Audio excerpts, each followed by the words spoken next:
श्री स्वामी समर्थ. जय जय स्वामी समर्थ. श्री गुरुदेव दत्त. वावसीमा या चॅनलमध्ये तुम्हा सगळ्यांचं अगदी मनापासून स्वागत आहे. स्वामी महाराज तुमच्या मनातल्या सगळ्या चांगल्या इच्छा पूर्ण करत ही स्वामीचरणी प्रार्थना करून आज आपण आपल्या सुंदर अशा व्हिडिओला सुरुवात करणार आहोत. तर आपला आजचा विषय आहे, तुम्ही जेवढी जास्त पूजा पाठ करता तेवढे घरात भांडणे कलह का होतो, कारण ऐकून थक्क व्हाल. काही लोक जेवढी जास्त पूजा पाठ करतात तेवढेच त्यांच्या घरामध्ये भांडणे तंटे कलेश वाढत असतात. असे का होते? ते जास्तीत जास्त त्याच लोकांसोबत होत असते जे लोक जेवढे जास्त पूजा पाठ करणारे असतात, जे देवांची कृपा प्राप्त करू इच्छित असतात, जे आपल्या इष्ट देवतेची कृपा प्राप्त करू इच्छितात. अशाच प्रकारच्या लोकांना सोबत जास्तीत जास्त अशा प्रकारच्या अडचणी समस्या येत असतात. त्यांच्यामुळे त्यांच्या घरात भांडणे तंटे आणि क्लेश घडण्यास सुरू होतात. नवरा बायकोमध्ये सतत भांडणे होत राहतात. तर कधीकधी यांच्या नात्यामध्ये नेहमी एकमेकांचे पटत नसते. तर असे का होते?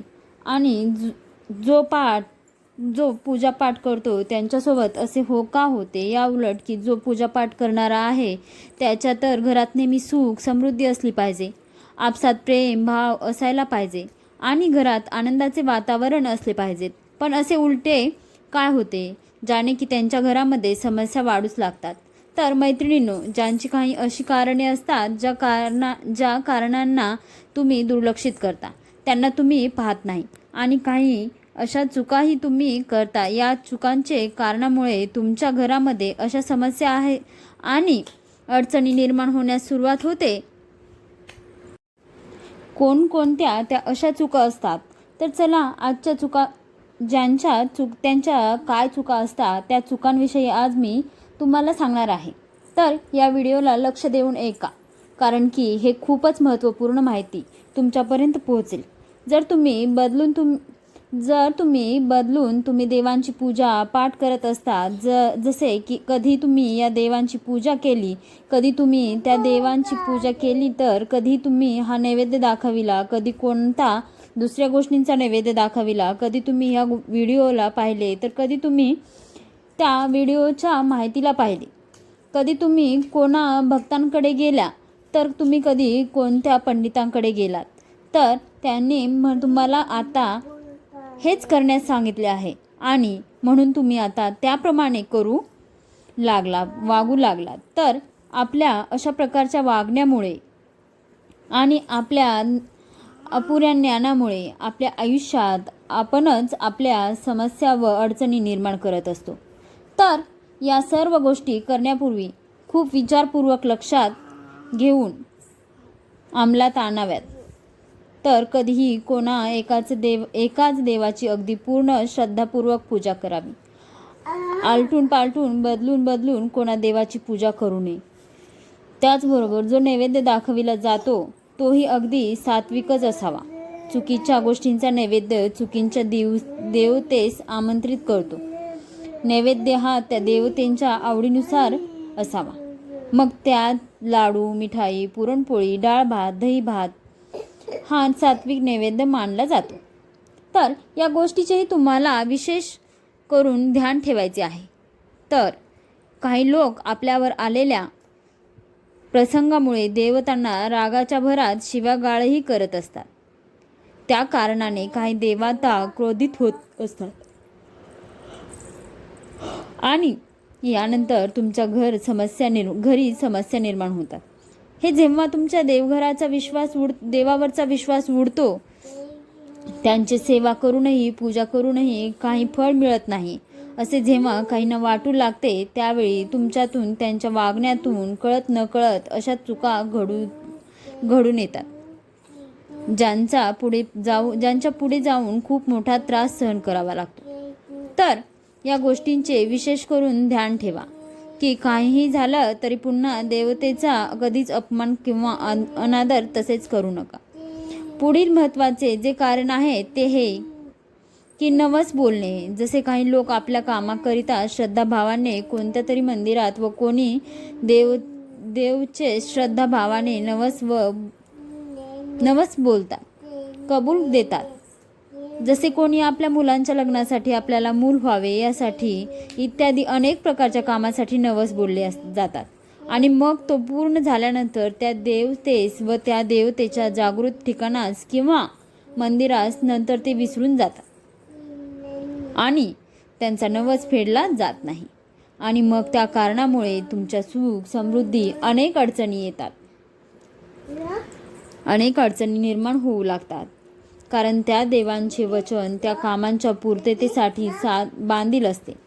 मैत्रिणींनो, येथे एक गोष्ट लक्षात घ्या की देव म्हणजे जो देतो तो देव हे विधान सत्य आहे, कारण देवता जे आहेत अशा गोष्टींची सुरुवातीच तुम्हाला स्वप्नांच्या माध्यमातून संकेत देत असतात.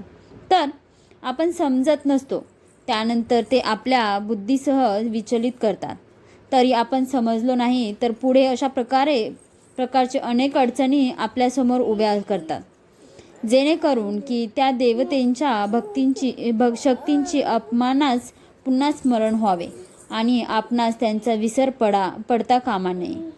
तसेच आपल्या पितरांची आणि कुलदेवतेची पूजा अर्चा न करणे, त्यांची सेवा न करणे हेही अत्यंत महत्त्वाचे कारण आहे असून आपणास अनेक घरगुती समस्या व अडचणींना सामोरे जावे लागते. पुढील महत्त्वाचे कारण म्हणजे एकीकडे आपण खूप पूजा पाठ करतो, देवधर्म करतो, अनेक सेवा करतो, उपवास करतो, तसेच देवांचे नामस्मरण करतो आणि दुसरीकडे आपण जर दुसऱ्या लोकांबद्दल वाईट चिंतत असू, त्यांची ईर्ष्या करत असू, दुसऱ्यांचे वाईट होऊ असे मनात इच्छा धरत असाल तर तरीसुद्धा तुम्हाला तुमच्या पूजेचे फळ मिळणार नाही. तुम्ही कितीही देव करा, देवाची कृपा तुम्हाला प्राप्त होणार नाही.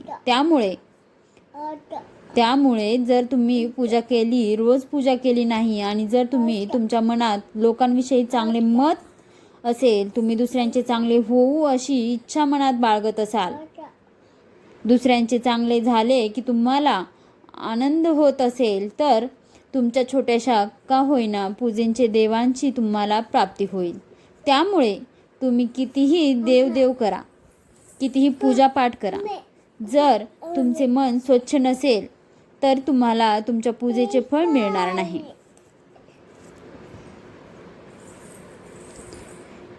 तुम्ही जर तुमच्या घरात येणाऱ्या व्यक्तीचा आदर करत नसाल तर सुद्धा तुमच्यावर देवांची कृपा होणार नाही. तुमच्या घरात येणाऱ्या प्रत्येक व्यक्तीला तुमच्या घरातील पाणी पिल्याशिवाय जाऊ देऊ नका.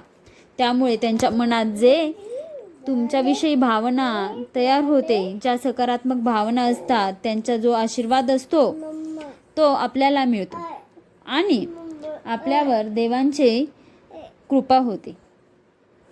तुम्ही जर तुमच्या घरात येणाऱ्या व्यक्तींचा अपमान करत असाल तर त्यांच्या मनातील ज्या नकारात्मक भावना असतात त्या आपल्यापर्यंत पोहोचतात आणि मग तुम्ही कितीही देव करा, कितीही पूजापाठ करा, तुम्हाला पूजेचे फळ मिळत नाही.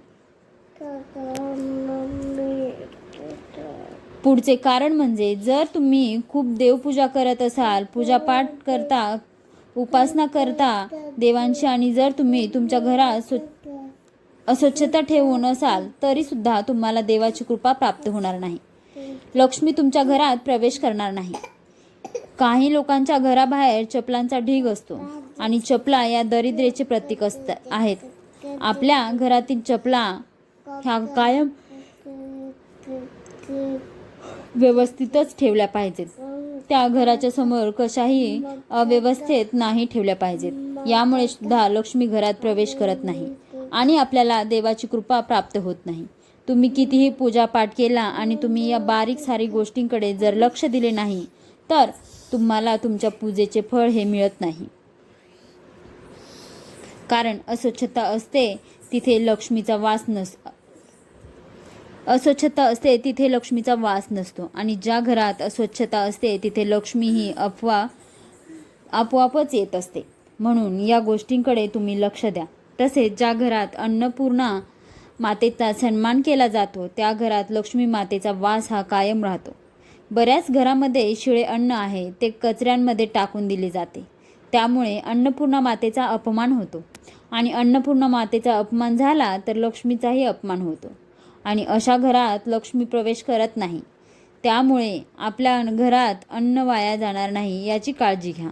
जर तुमच्या घरात अन्न शिल्लक राहिले असेल तर ते एखाद्या कुत्र्याला किंवा गाईला खायला द्या, पण ते कचरा पेटीत टाकू नका. ज्या घरात अन्नपूर्णा मातेचा सन्मान केला जातो त्या घरात लक्ष्मी ही आपोआपच प्रवेश करते. मग तुम्ही कितीही पूजा करा, उपासना करा, उपवास तापास करा आणि तुम्ही जर तुमच्या घरात अन्न वाया घालवत असाल तरीसुद्धा तुम्हाला तुमच्या पूजेच्या, तुमच्या उपासनेचे फळ मिळणार नाही. तुम्ही कधी या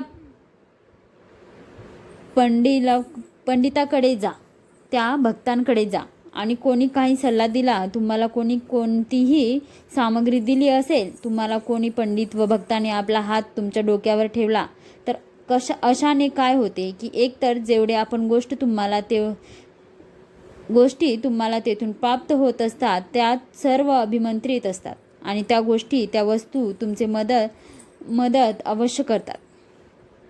पण जेव्हा तुम्ही असा विचार करता की आजपर्यंत एवढे दिवस झाले, एवढा काळ गेला, तरीही त्या गोष्टींमुळे माझ्या जीवनात त्यांचा प्रभाव काहीच दिसत नाही, मला ती कृपा प्राप्त होत नाही आणि नंतर वैतागून कंटाळून तुम्ही त्या गोष्टींना, कार्यांना आणि वस्तूंना सोडून देण्यास सुरुवात करत तुमचा विश्वास उडला जातो. त्यामुळे होते काही की त्या सर्व गोष्टींचा, शक्तींचा तुमच्याकडून अपमान, अनादर केला जातो आणि मग त्या गोष्टी किंवा शक्ती एक प्रकारे तुम्हाला समस्या निर्माण करण्यास सुरुवात करतात.